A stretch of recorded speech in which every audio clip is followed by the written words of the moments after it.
L'horloge numérique du tableau de bord affichait 11h58 lorsque je suis entré par le portail rouillé du cimetière.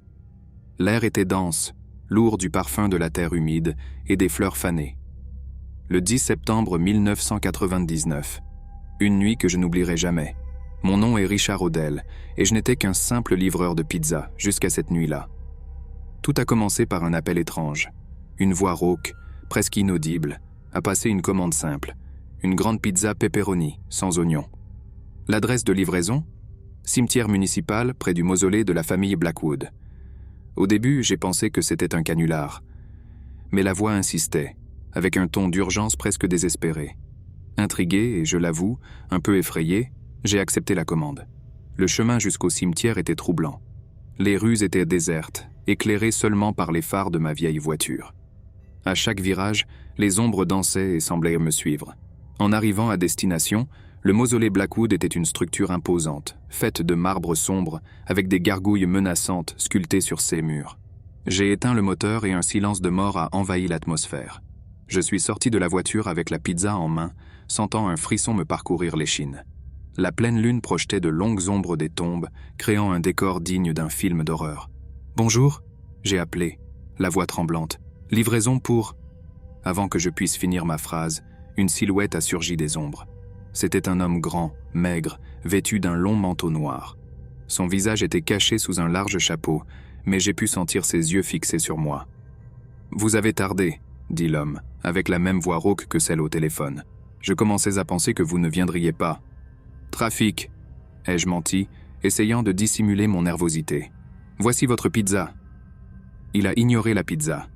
Au lieu de cela, il a tendu la main, révélant une poignée de pièces de monnaie anciennes. « Venez, » dit-il. « J'ai besoin de votre aide pour quelque chose. » Hésitant, j'ai suivi l'homme à travers les tombes. Il s'est arrêté devant une tombe fraîchement ouverte. L'odeur de terre fraîche était forte. « J'ai besoin que vous mettiez la pizza ici dedans, » dit-il, en désignant la fosse vide. « À l'intérieur de la… tombe ?»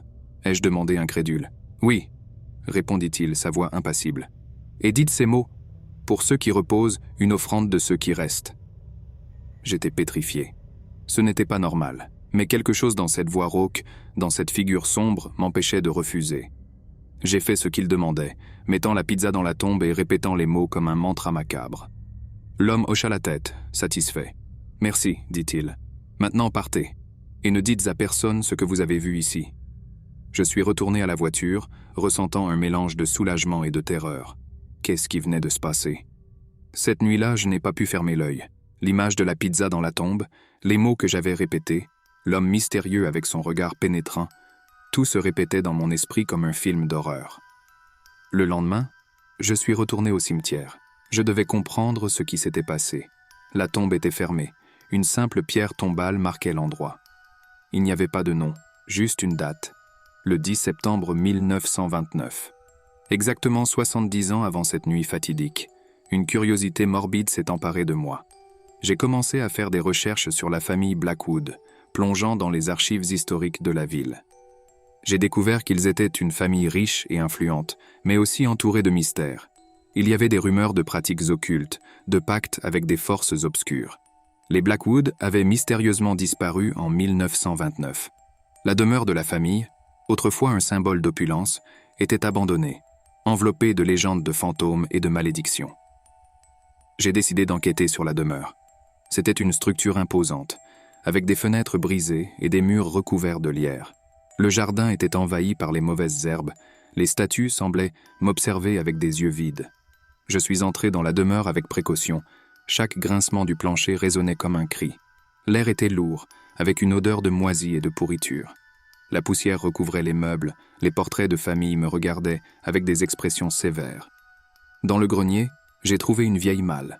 À l'intérieur, il y avait des livres sur l'occultisme, des symboles étranges dessinés sur des parchemins et un journal. C'était le journal d'Edward Blackwood, le patriarche de la famille, écrit dans une calligraphie élégante. Les pages révélaient un homme obsédé par la vie éternelle, prêt à tout pour échapper à la mort. Il décrivait des rituels macabres, des invocations à des entités des ténèbres et un pacte qui lui assurerait l'immortalité. Le prix ? Un sacrifice tous les 70 ans, le 10 septembre. En lisant ces mots, un frisson parcourut mon corps. J'avais été parti du rituel, la pizza était l'offrande, et l'homme du cimetière, Edward Blackwood, revenu d'entre les morts. Soudain, j'ai entendu un bruit derrière moi. Je me suis lentement retourné et j'ai vu l'homme du cimetière, son visage maintenant visible, pâle et vieilli, mais avec les mêmes yeux perçants.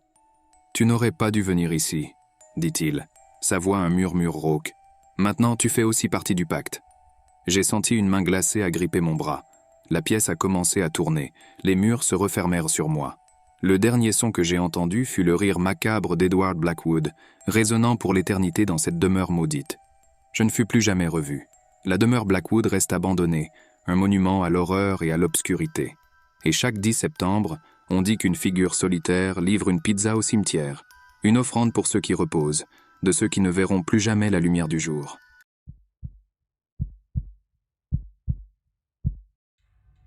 La pluie battait fort sur le pare-brise de ma voiture pendant que je montais la longue route sinueuse menant à la demeure Blackwood. C'était l'an 2002, et moi, Christensen Harris, j'étais sur le point de faire la livraison la plus étrange de ma vie. La demeure était célèbre dans la région, non pas pour son architecture imposante ou son histoire, mais pour les rumeurs de hantise qui l'entouraient.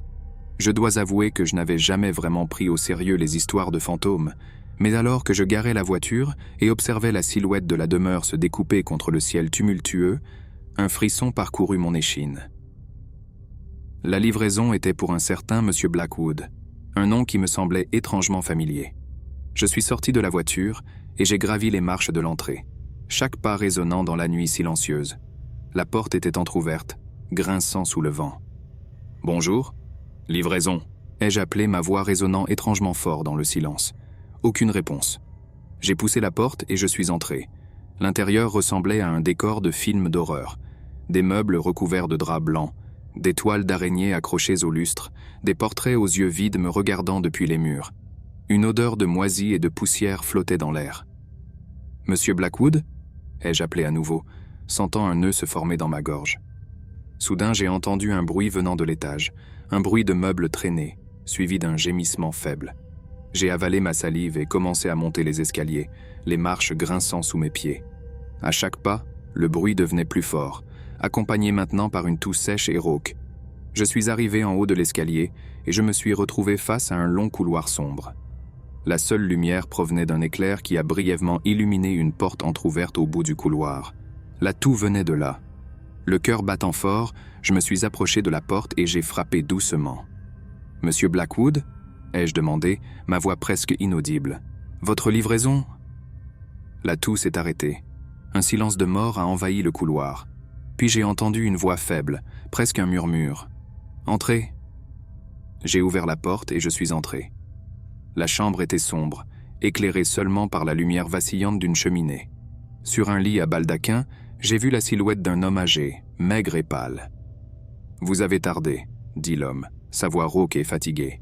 « Je pensais que vous ne viendriez plus. »« Désolé pour le retard, monsieur », ai-je répondu, essayant de garder mon calme. « J'ai eu quelques problèmes pour trouver l'endroit. »« Peu importe, » dit l'homme. « Posez la nourriture sur la petite table et partez. » J'ai fait ce qu'il demandait et je me suis apprêté à partir, mais quelque chose m'a fait arrêter. Une sensation étrange, une sorte de déjà-vu. « Monsieur Blackwood » ai-je demandé, hésitant. « Connaissez-vous un certain Richard Odell ?» L'homme est resté silencieux pendant un long moment, puis il s'est retourné lentement, révélant un visage ridé et des yeux sombres et perçants. Un sourire froid s'est dessiné sur ses lèvres. « Richard Odell » dit-il, sa voix maintenant forte et claire. « Un vieux ami, il m'a aussi apporté de la nourriture une fois. » J'ai senti un frisson me parcourir l'échine. Ce yeux, cette voix, c'étaient les mêmes que dans l'histoire que j'avais entendue sur la livraison au cimetière. Sur l'homme qui avait pactisé avec les ténèbres. « Vous » ai-je commencé à dire, mais il m'a interrompu. « Partez » dit-il, sa voix maintenant un grondement. « Et ne racontez à personne ce que vous avez vu ici, ou vous serez le prochain à rejoindre Richard. » Je suis sorti en courant de cette chambre, de cette demeure, sentant le regard du vieux Blackwood me brûler le dos.